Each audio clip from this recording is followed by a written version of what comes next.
자, 오늘은 여러분 수특 독서 31페이지 과학 지문입니다. 자, 일단 이 지문 자체가 중요하기도 하지만 여러분이 꼭 알아야 될 것, 예전에 제가 과학인과 경제 지문 할 때 요 얘기 한번 드렸던 적이 있는데 그 밑에 여백에다가 하나 써보죠. A분의 B는 C다. 자, 여러분 이건 여러분 머릿속에 일단 알고 있으면 도움이 됩니다. 마찬가지로 예전에 했던 얘기긴 한데 다행인지 불행인지 요번에 그대로 나왔어요. 자, 보시면 A분의 B는 C다라는 게 무슨 말이냐면 A가 커지면 C는 뭐하죠, 여러분? 작아지죠. 자, 그럼 얘네는 무슨 관계야? 반비례 관계가 되는 거고요. B가 커지면 C도 뭐하죠? 커지죠. 자, 그러니까 이건 뭐가 되죠, 여러분? 정비례 관계가 되는 거죠. 이해됩니까? 자, 요게 여러분들 지금 그림에 있는 P 이꼬르 R분의 ET.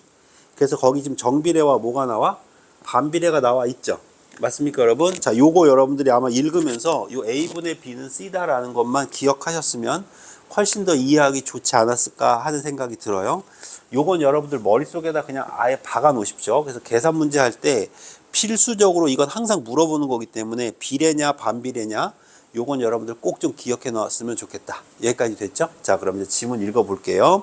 제가 생각할 때 여러분들이 패하고 패포를 구분을 안 하고 읽었을 것 같아요. 혹시라도 제가 이 첫 문장 읽어줄 때 잘못 해석한 친구들은 지금 고치셔야 돼요. 한번 들어보세요. 인간의 폐는 끊어보세요. 포도송이의 포도알과 같은 수많은 작은 폐포들로 이루어져 있다. 폐포의 동그라미 치죠. 자, 그럼 여러분 폐가 큰 거예요? 폐포가 큰 거예요? 당연히 폐가 큰 거예요. 그럼 결과적으로 폐 안에 뭐가 들어있는 겁니까? 폐포가 들어있는 거예요. 이해되시죠? 그러니까 지금부터 얘기하는 건 폐포에 대한 이야기인데 결국 폐 안에 뭐가 있는 거죠? 이렇게 포도송이 같은 뭐가 들어있다? 폐포가 들어있다. 요 그림이 일단 머릿속에 떠올리셔야 돼요. 이해되셨죠? 자, 그럼 계속 이어서 갑니다. 폐포는 I형 폐포와 동그라미, 그 다음 E형 폐포, I라고 하죠. 1형 폐포와 2형 폐포 이렇게 할까요? 1형 폐포는 동그라미 치고 2형 폐포는 세모 칩시다. 자, 이렇게 세포가 얇은 세포층으로 이루고 있으며 산소와 이산화탄소의 교환이 효율적으로 이루어지게 한대요. 자, 그럼 물어봅시다. 폐포의 역할이 뭐죠? 산소와 이산화탄소를 교환하는 것이 효율적으로 이루어지도록 하는 거예요. 맞죠, 여러분? 자, 그럼 물어봅시다. 여기에 여러분 이산화탄소가 있어요. 자, 그럼 여러분 이산화탄소하고 뭐하고? 산소하고 서로 교환을 해야 되죠. 그럼 이건 들어와야 되고 얘는 뭐 해야 돼? 나가야 되죠. 자, 이런 것에 원활한 역할을 하는 게 뭐다? 폐포다 이 얘기예요. 여기까지 이해되셨어요? 자, 이걸 이해하고 이제 읽으셔야 돼요. 자, 이제 그 다음 보세요. 폐포는 탄성력이 있어 부피가 늘어났다가 다시 복원되는 특성을 가지고 있대요. 그럼 늘어났다가 늘어나니까 뭐 들어봅시다. 늘어나면 뭐도 늘어나는 겁니까? 폐도 늘어나는 거죠. 이해돼요? 폐포가 늘어나면 폐도 늘어나는 거죠. 이해되시죠? 자, 계속 갑니다. 이 늘어나는 정도를 뭐라고 부릅니까? 신전성이라고 하는데 신전성이 클수록 수록에다 동그라미 치고 별표 체크되어 있나 보세요.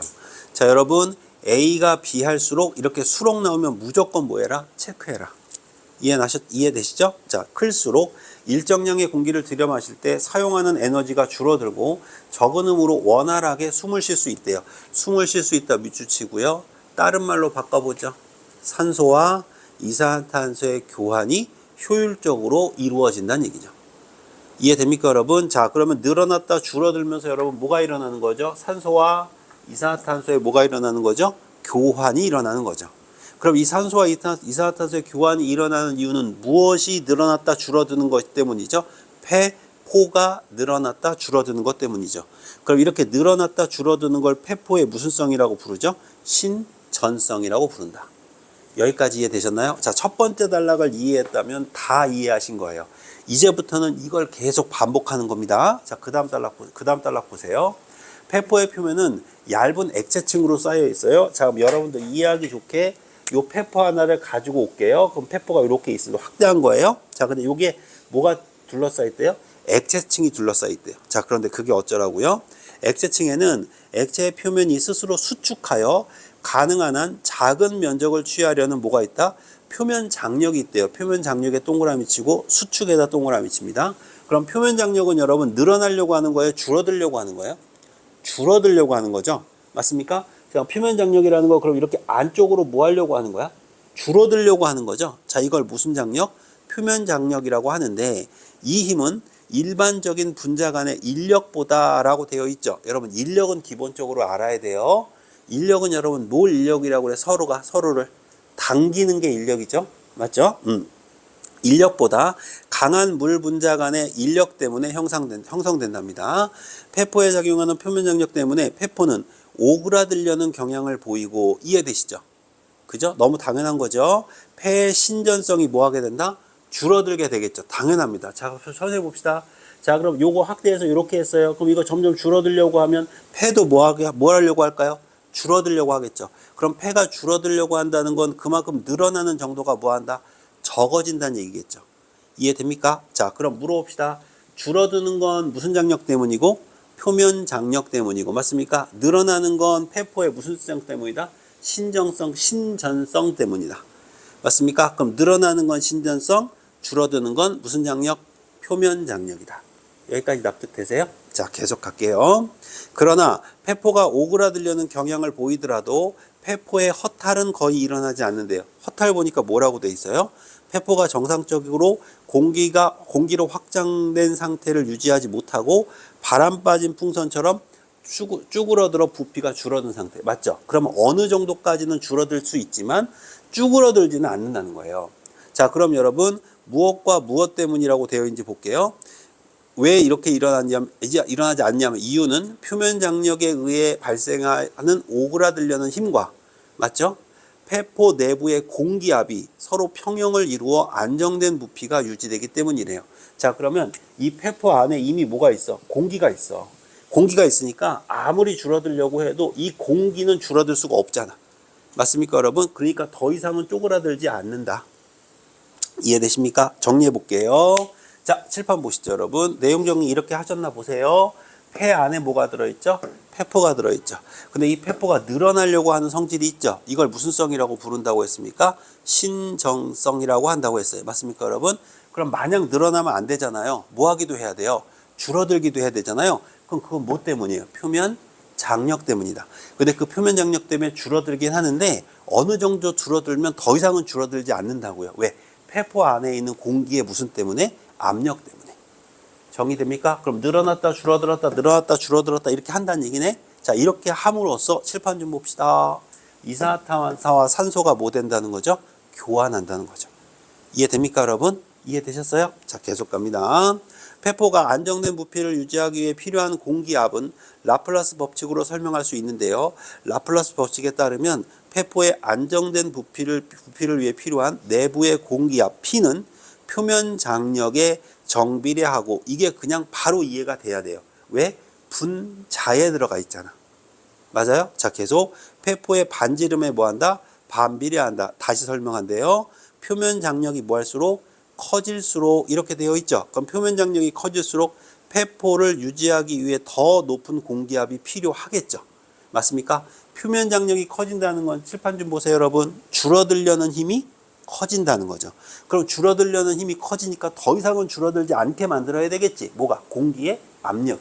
그러니까 공기 압력도 뭐 할 수밖에 없어? 커질 수밖에 없다. 자, 그래서 ET와 P는 무슨 관계다? 정비례 관계다. 이 얘기예요. 이해됩니까? 또 폐포의 반지름이 뭐 할수록 작아질수록 더 높은 내부의 공기압이 요구된다. 여기까지 이해되셨습니까, 여러분? 여기까지 이해되셨습니까? 왜? 반비례 관계니까. 맞습니까, 여러분? 네. 자, 계속. 즉, 폐포는 작을수록 더 쉽게 허탈이 뭐 할 수 있다? 일어날 수 있다. 당연하죠. 왜냐하면 여러분, 작다는 건 이 안에 뭐가 적다는 거야? 공기가 적다는 거잖아. 그럼 얘들아, 누가 더 셀 수가 있어? 표면 장력이 더 셀 수가 있잖아. 내 말 이해됩니까? 오케이. 자, 계속 갑니다. 하지만 작은 폐포라 하더라도 허탈은 쉽게 일어나지 않는데요. 폐포를 이루고 있는 E형이라고 할까요? E형. 두 번째 형 폐포세포가 계면 활성제를 분비해서 물 분자 사이의 인력을 방해한대요. 그럼 물어봅시다. 폐포 중에서 요만한 폐포가 있고 이만한 폐포가 있는데 요만한 폐포는 뭐가 발생할 수 있어? 허탈이 발생할 수가 있거든. 자, 그래가지고 뭘 만든대? E형 폐포세포가 계면 활성제를 분비시킨대. 그럼 계면 활성제는 뭐냐 하면 물 분자 사이의 인력을 방해하는 거래. 그럼 물 분자 사이에서 서로 당기려는 힘이 뭐라고요? 인력이라고요. 그럼 그럼 물 분자 사이에 당기려는 힘을 위에 두 번째 단락에서 뭐라고 말했습니까? 표면 장력이라고 얘기했죠. 그러면 계면 활성제가 무엇을 약화시키는 역할을 하는 거죠? 표면 장력을 약화시키는 역할을 하는 거죠. 납득되세요? 그럼 표면 장력이 약화됐으니까 다시 말하면 더 이상 쪼그라들지 않게 할 수 있겠죠. 이래서 몇 번째 이형 페포 세포가 만들어진 거구나. 그래서 첫 번째 단락 다시 가세요. 첫 번째 단락 두 번째 줄에 두 번째 문장에 이형 페포 세포가 그래서 등장한 거예요. 이해되십니까, 여러분? 오케이. 자, 그럼 이형 페포 세포는 이런 작은 페포에 작용하는 건가 봐요. 맞죠? 자, 계속 갑니다. 특히 페포가 뭐 할수록 작아질수록 계면 활성제의 농도가 더 높아져서 표면 장력은 더 많이 줄어든다. 농도에다 밑줄 치고 별표 빵 치세요. 자, 저 같은 악마가 들어가면 이거 무조건 냅니다, 여러분. 거기에 뭐라고 돼 있다고요? 계면 활성제에 뭐가 높아진다고요? 농도가 높아진다고요. 자, 쌤 보세요. 이거 잘 들으셔야 돼요. 이해하셔야 돼요. 자, 여기 페포세포가 있습니다. 여기 페포세포가 있습니다. 여기에 여러분 100개가 있습니다. 뭐가 있냐면 E형 페포세포가 100개 있습니다. 여기도 100개 있습니다. 그럼 여러분 어느 쪽이 농도가 짙은 거죠? 이쪽이 당연히 농도가 짙은 거예요. 왜 그럴까 얘들아? 개수가 많은 게 아니야. 개수가 많은 게 아니고 농도가 짙어지는 거야. 내 말 이해되니? 자, 물컵이 요만한 물컵이 있고 이만한 물컵이 있는데 물이 이만큼 들어있어. 그럼 얘들아 여기다가 100개 소금 넣는 것과 여기다가 100개 소금 넣는 것 중에 어느 게 농도가 짙은 거니? 작은 물컵에 100개 넣는 게 농도가 짙은 거지. 쌤말 무슨 말인지 이해가? 농도가 짙어진다는 건 계면 활성제가 많아진다는 뜻이 아닙니다. 이해됩니까? 부피가 작아질수록 계면 활성제의 농도만 짙어지는 거예요. 이해됩니까? 개수가 많아지는 게 아니고. 그럼 여러분 저 같은 사람은 어떻게 낼까? 개수로 바꾸겠죠. 이해됩니까 여러분? 농도가 아니라 개수로 바꿀 거라고. 제 말 이해되십니까 여러분? 자, 이런 식으로 여러분들한테 뭘 한다? 선택지를 만든다. 그런데 이게 너무나 고맙게도 EBS에서는 그 1번에 3번 선택지를 그대로 그냥 맞는 말로 써줘 버렸어요. 맞습니까 여러분? 농도가 높아진다는 말로 그냥 그대로 써줘 버렸어요. 그래서 너무 문제가 쉬워진 거다. 이해됩니까? 농도와 개수는 전혀 다른 겁니다. 아시겠죠? 요거 절대 오해하지 말고 틀리시면 안 돼요. 이거 수능에 분명히 써먹을 거예요. 아시겠죠? 거기 농도에다 별표 5개 쳐놔. 5개. 얘들아 농도와 개수는 다른 거야 얘들아. 알겠지? 농도가 짙어진다는 건 얘들아 뭐하지? 면적 대비 짙어지는 거야. 맞습니까 여러분? 꼭 기억하셔야 돼요. 그래서 표면 장력은 더 많이 줄어든다. 맞습니까? 그렇죠. 왜 많이 줄어들까요? 농도가 짙어졌으니까요. 계면 활성제가 많아지는 게 아닙니다 여러분. 농도가 높아지는 겁니다. 만약 계면 활성제가 부족해지면 작은 페포의 허탈이 촉진되겠죠. 맞습니까? 왜 그렇죠 여러분? 표면 장력을 약화시킬 수 없으니까. 그래서 호흡 기능이 떨어지는 문제가 발생한다. 맞습니까 여러분? 이걸 가지고 뒤에 3번 문제를 낸 거예요. 요 마지막 문장을 가지고 3번 문제 낸 거예요. 3번 보세요. 미숙아의 경우 호흡곤란 증후군을 겪을 수 있죠. 아까 맨 마지막 줄에 뭐라고 돼 있었어요? 호흡곤란하다고 써 있었죠? 맞나요? 미숙아의 대부분은 E형 페포세포가 충분히 발달하지 않았기 때문이에요. 그럼 물어봅시다. 폐가 점점 뭐 하는 거죠? 쪼그라들기만 하는 거죠. 왜? 뭐가 안 나오니까? 계면 활성제가 안 나오니까. 이해돼? 계속 갑니다. 따라서 인공호흡 장치를 통해 산소와 공기를 일정한 압력으로 폐에 공급하거나 경우에 따라 인공 계면 활성제를 투여하면 되겠죠. 맞습니까? 그럼 물어볼게요, 여러분. 산소와 공기를 일정한 압력으로 폐에 공급하는 이유는 뭐죠? 자, 쌤 봅시다. 이거 이해해야 돼. 그냥 넘어가면 안 돼. 자, 페포세포 안에다가 뭐 집어넣는 거야? 공기 집어넣는 거지. 그럼 공기 집어넣으면 더 이상 얘들아 밖에 있는 뭐 때문에? 그 앞에 그게 뭐였지? 아이고 또 까먹었네. 표면 장력 때문에 더 이상 쪼그라들어 안 쪼그라들어? 안 쪼그라들겠지. 공기가 들어가 있으니까. 이해돼? 요렇게 하거나 아니면 무슨 활성제? 계면 활성제를 집어넣으면 표면 장력 자체가 뭐 된다? 약화된다. 그러니까 더 이상은 쪼그라들지 않겠죠. 이제 요 문장 이해되십니까? 자, 이렇게 되는 겁니다. 그래서 이러한 치료는 E형 폐포세포가 발달할 때까지 호흡 기능을 보조하고 생명을 유지하는 데 중요한 역할을 한대요. 됐습니까? 그럼 결과적으로 두 개다. 쌤 보자. 공기를 넣든 계면활성제를 넣든 둘 다 얘들아 표면 장력에 대한 저항성을 길러주는 거지. 그래서 정답은 몇 번? 4번. 폐포의 표면을 둘러싸고 있는 액체층에서 일어나는 표면 장력을 뭐한다? 감소한다. 너무 쉽게 낸 문제. 그러니까 이 문제가 어렵다는 뜻이 아니야. 이 문제 자체가 완벽하게 이해돼야 된다는 거야. 자, 얘들아 쌤 보자. 내가 볼 때는 요 지문 이용할 수 있어. 폐 속에 뭐가 있어? 폐포가 있어. 그 폐포가 늘어나는 거, 줄어드는 거. 맞습니까, 여러분? 이것 때문에 산소와 이산화탄소가 서로 뭐돼? 교환이 원활하게 이루어지는 거야. 자, 그런데 표면 장력이 강해져 버리면 줄어들기만 하고 늘어나질 못하잖아. 맞습니까? 그럼 호흡하기가 어려워, 쉬워? 어려울 거란 말이야.